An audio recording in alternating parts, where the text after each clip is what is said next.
სახელითა მამისაითა და ძისაითა და სულისა წმინდისაითა ჩვენთან არის ღმერთი. ძალიან მნიშვნელოვანია რომ ჩვენ ვიცოდეთ სად ვრცელდება ეკლესიის საზღვრები. ეკლესიის საზღვრები არის ის რომ ეკლესია არის კათოლიკე. კათოლიკე სიტყვა კათოლიკე ნიშნავს საყოველთაოს. ესე იგი ეკლესიის საზღვრები სდება რაღაც ნაციონალურ ჩარჩოებს, ქვეყნის ჩარჩოებს.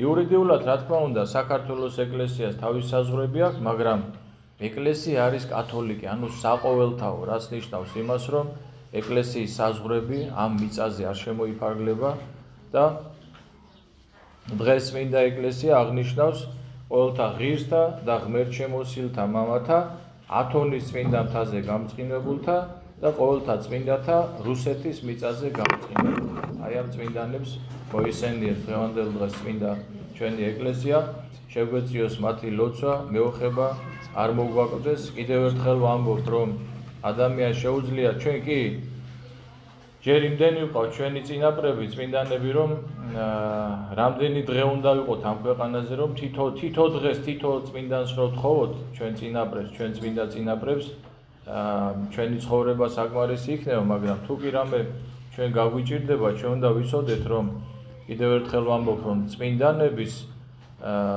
დახმარება ჩვენდამი არ შემოიფარგლება არც ნაციონალური თვალსაზრისით, არც რაღაც ტერიტორიული თვალსაზრისით და ნებისმიერ დროს თქვენ შეგიძლიათ რომ შევედროთ ნებისმიერ წმინდანებს და გაეცნოთ მათ ღვაწლს და ამით დავიმოზღვროთ ჩვენ და ჩვენ სულს მოუტანოთ სარგებელი. როდესაც არის ღირსთა ხსენება, შესაბამისი სახარება იკითხება მათეს თავისაგან და ძალიან დიდი და ღრმა მნიშვნელობა აქვს აი ამ სახარებას. უფალი არის უდაბნოში და მასთან მოსული არიან უამრავი ადამიანები. თითო სახეთა სენთაგან გვემითა შეპყრობილი, ეშმაკეულთა და ცისად გვემული, გარღვეული, აი ესეთი ადამიანები უამრავი არიან მოსულები და განკურნა იგინიო წერია უფალმა. და მერე წერია და ვითარცა იხილა იესო ერი იგი აღვიდა მთასა და დაждდა იგი მუნ. უყურეთ, მთაზე ასვლა უკვე ნიშნავს სულიერების მაღალ საფეხურზე. საერთოდ ყველა გამოცხადება, აი მაგალითად სინას მთაზე გამოეცხადა მოსეს ღმერთი, ხო? ელია წინასწარმეტყველს მთაზე გამოეცხადა ღმერთი. ფერისვალება თაბორის მთაზე მოხდა. საერთოდ აი ზოგადად აი წმინდა წერილში მთაზე ასვლა ნიშნავს რაღაც სულიერ სიმაღლეზე ასვლას. და ჩვენ ვხედავთ რომ როდესაც აი უამრავი ადამიანია უფალთან, მაგრამ როდესაც ავიდა მთაზე, მერე წერია რომ და მოუხდეს მას მოწაფენი მისნი. ანუ სულიერების მაღალ სიღრმეს, ესე იგი ეს ადამიანები, რომლებიც მატერიალურისთვის არიან, თუნდაც კურნებისთვის არიან მოსულები, ისინი არ დაინტერესდნენ, არ გამოიჩინეს მონდომება, რომ მთაზე ასულიყვნენ, რომ უფალს ეგულება მთაზე მაღალი და ღრმა მოძღვრების წარმოთქვა, რომელიც არის 9 ნეტარება. ნეტარიყვნენ გლახაგნის სულითა, ნეტარიყვნენ გლოვარენი გულითა, ნეტარიყვნენ მოწყალენი და ასე შემდგომ.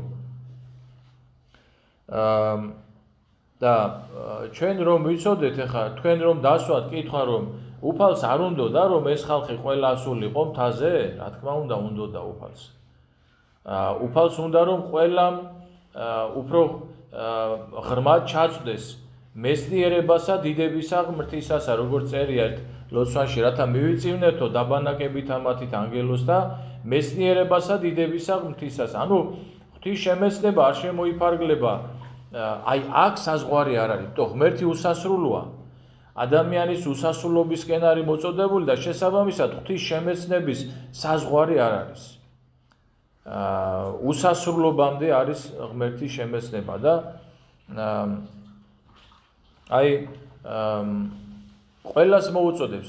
ეკლესია თვითონ მოწოდება არის, ყველას მოუწოდებს ღმერთი, მაგრამ ხედავ ჩვენ რომ მთაზე როცა ავიდა უფალი მაღალი მოძღვრების წარმოსათქმელად, მაშინ მასთან მხოლოდ მისი მოწაფეები იყვნენ და მათ შეეძლოთ მოსმენა პირველ რიგში აი შენ რომ მოძღვრების სიღრმეს ჩავწდე პირველ რიგში სურვილი უნდა გქონდეს რითი გამოირჩეოდა ის ხალხი უამრავი რომლებიც იქვე განკურნა უფალმა და აღარ მოინდომეს თაზე ასვლა და მოწაფეები რითი გამოირჩეოდნენ მონდომებით მოწაფეებმა მოინდომეს ხომ ეჭვი არ გეპარებათ იმაში რომ თაზე სხვა ადამიანების რომ ასულიყვნენ უფალი მათ შეიტყბობდა და სიხარულით მათაც მოასმენინებდა მოძღვრებას მონდომება არის აი ღმერთის შეცნობა ჩვენი მონდომების საზომის ფარგლებში არის ნახეთ როგორ ვამბობთ ლოცვაში იყავ ნუფალო წყალობა შენი ჩვენზე და ვითარცა ჩვენ შენ გესავთ ესე იგი წყალობად შემეცნებად ყველაფერი არის ჩვენზე დამოკიდებული ჩვენ მონდომებაზეა დამოკიდებული ღმერთი უსასრულოა აი გინდათ რომ გიხაროდეთ სიხარული გინდათ რომ სიხარულმა გაავსოს თქვენი გული გამოიძიეთ უფალი ამას პირდაპირ მოგვიწოდებს წმინდა წერი ფსალმუში წერია გამოიძიეთ და იხილეთ რამე თუ მე ვარ უფალი მოიცალე და გულისხმა ხავთ რამე თუ მე ვარ უფალი ჩვენ დავდივარ ჩვენ აი დღევანდელი ადამიანების სტატისტიკა არის ეს აი ჩემი მოგონილი არ გეგონოთ სიხარულის დეფიციტი არის აი ევროპის ქვეყნებში არის სიხარულის დეფიციტი და ადამიანები სადღაც 60%-ზე მეტი დამოკიდებული არიან სიხარულის რაღაც იმის იღებენ ხოლმე რა ქვია მედიკამენტებს რაღაცო სიხარული განიცადონ რა არის სიხარული სიხარული ეს არის ღმერთის შემეცნების და ღმერთთან ყოფობის და ღვთის მადლის მოქმედება ადამიანზე და ღვთის მადლის მოკლებულმა ადამიანებმა დაიწყეს ხელოვნურად აი ამ რაღაც ელექსირების მიღება რომ სიხარული მიიღონ და თუ ჩვენ გვინდა რომ გვიხაროდეს უფრო მეტი მონდომება უნდა გქონდეს რას ვამბობ ანუ თაზე ყველა არავიდა მოწაფეები ავიდნენ მოწაფეებმა მიიღეს ის სიხარული ღმერთთან სიახლოვის სიხარული და რაში მდგომარეობს ღმერთთან სიახლოვის სიხარული პირველ რიგში ქრისტიანულ მოძღვრებით რო ცდილობ შენ რო იცხოვრო იმიტომ რომ ძნელია ხა იყო გლახაკი სულითა იყო მდაბალი იყო დევნილი იყო მოწყალე იყო იმ ნეტარებებში რაც მოიხსენებს ძნელია ეს ყველაფერი მაგრამ სარწმუნოება თუ არის მაშინ შენ ცდილობ იმიტომ რომ ბოლო რაც მოყვა აი ამ ნეტარებებს უფალი ამბობს რომ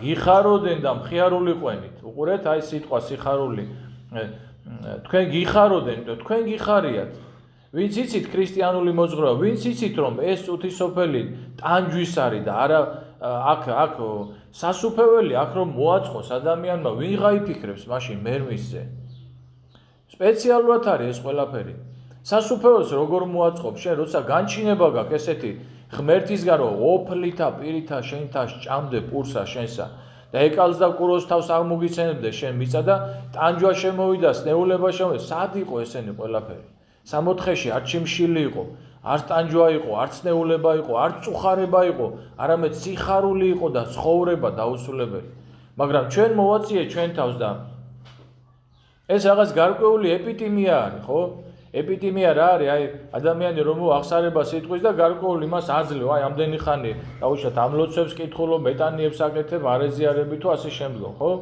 და აქ სასუფეველი ვერ მოეწყობა და სიხარული მდგომარეობს იმაში რომ შენ ეს მოძღვრება შეეცადო რომ ამით იცხოვრო იყო გლახაკი სულითა იყო მდაბალი გულითა იყო მოწყალე იყო დაითმინო ის შენი რაც არის შენი ამ წუთის სოფელში დასათმენი ხო და მაშინ ეუბნება ბოლოს ეუბნება უფალი მაშინ თავიდან ეტყოდა რომ გიხაროდნენ და მხიარულიყვენით და მე დაიწყებდა ნეტარებებს ხო მაგრამ ჯერ ნეტარებები წარმოთქვა და მე უთხრა რომ გიხაროდე აი ამას თუ შეძლებთ და თუ შეესწრებით რომ იცხოვროთ ამ ცნებებით მაშინ გახარებული იქნებით და ჩვენი აი თითქოს რაღაც გუშინდელი თემა ვრცელდება იმიტომ რომ გუშინაც ხსენება იყო წმინდა თეოდორე ღვთლის ყველთალის და მისი ღვაწლიც აი შესაბამისი სახარება იყო წაკითხული და ესე იგი ჩვენი მოქალაქობა ცათაშინაარს ვინც აქ ფიქრობს რომ მოიწყოს 64 სიცოცხლის ბოლოს იტყვის იმ სიტყვებს რომელიც თქვა სოლომონ ბრძენმა ეს არის სიტყვები ამაოება, ამაოთა და ყოველივე ამაო. დაინახავს იმას. ეკლესია გასწავლის შენ რომ ამაოებათა და ყოველივე ამაო, მაგრამ შენ თუ არ ისწავლი, თუ ესთები რომ აქ შენ მოიწყო 64, მაინც იტყვის სიცოცხლის ბოლოს ამ სიტყვებს. ამიტომ ჯობია ჩვენ რომ ჩვენი აი დღევანდელი წმინდანების ღვაწლი ესე არის ებრაელთა მიმართ წერილში ესე არის მოთხრობილი რომ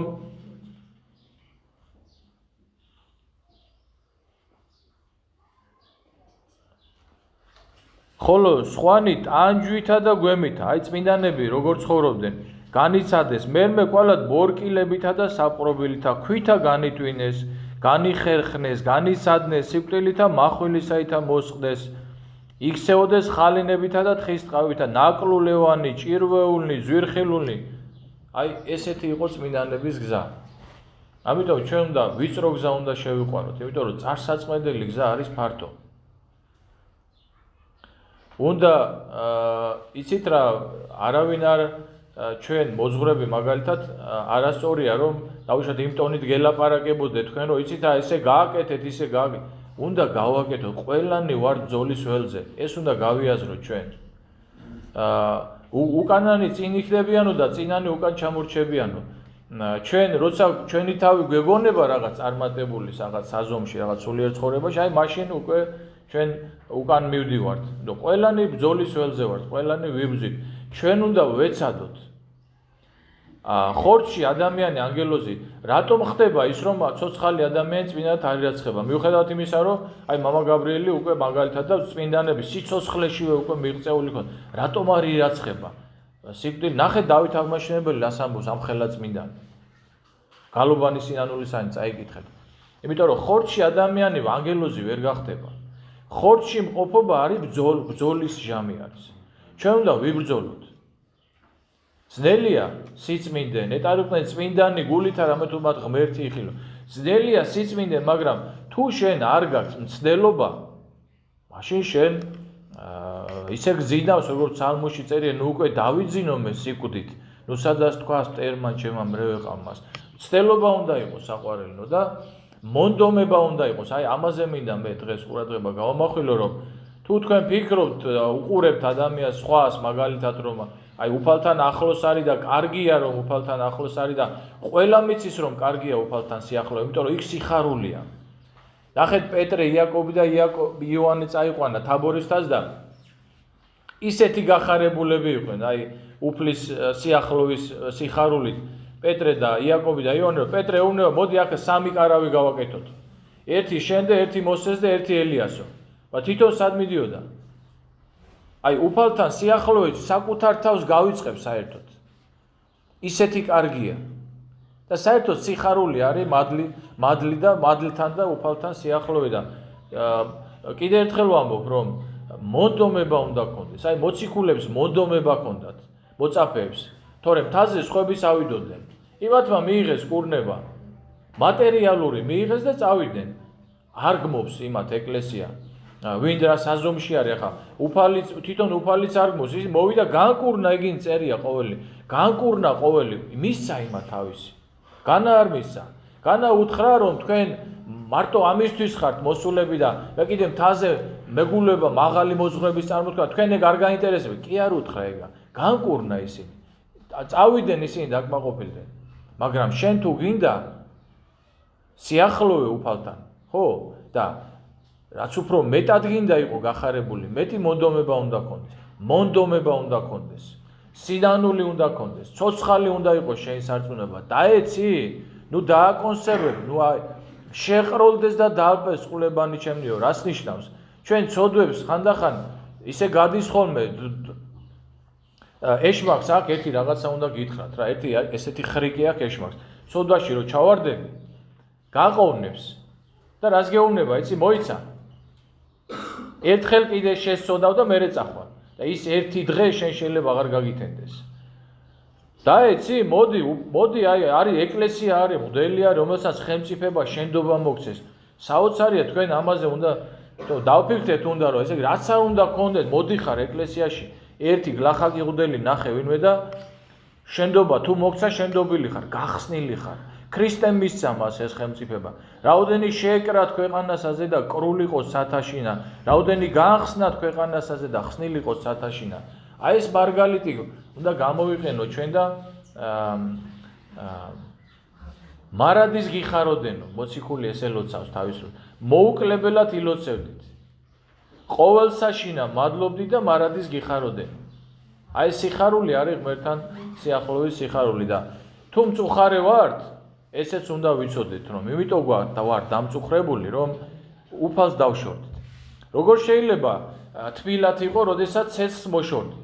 ან როგორ შეიძლება გრილად იყო, როდესაც სიცხეში დგეხარ, ან ცეცხლთან დგეხარ, ხო? და დავშორდით ჩვენ სითბოს, სიხარულის, სიყვარულის წყაროს დავშორდით და შესაბამისად ვართ ესე რა. უსიყვარულოდ, უმადლოდ, უსიხარულოდ, ესეთი ცხოვრება ხომ ცუდია, უბრალოდ რო ვთქვათ, ხო? ამიტომ მოვიდეთ სიხარულის წყაროსთან და კიდევ ერთხელ ვამბობ, რაში მდგომარეობს ეს მოსვლა? მონდომებაში.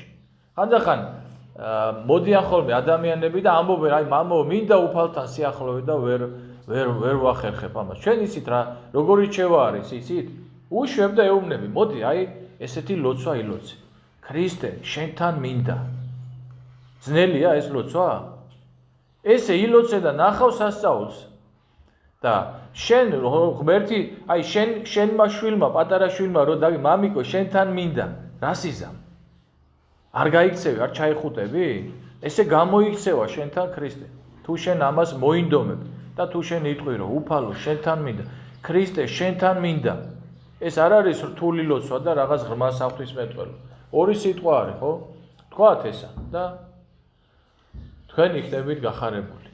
ამ სოფელშიც და აცდა მარადის და უკუნითი უკუნისა. ამინ.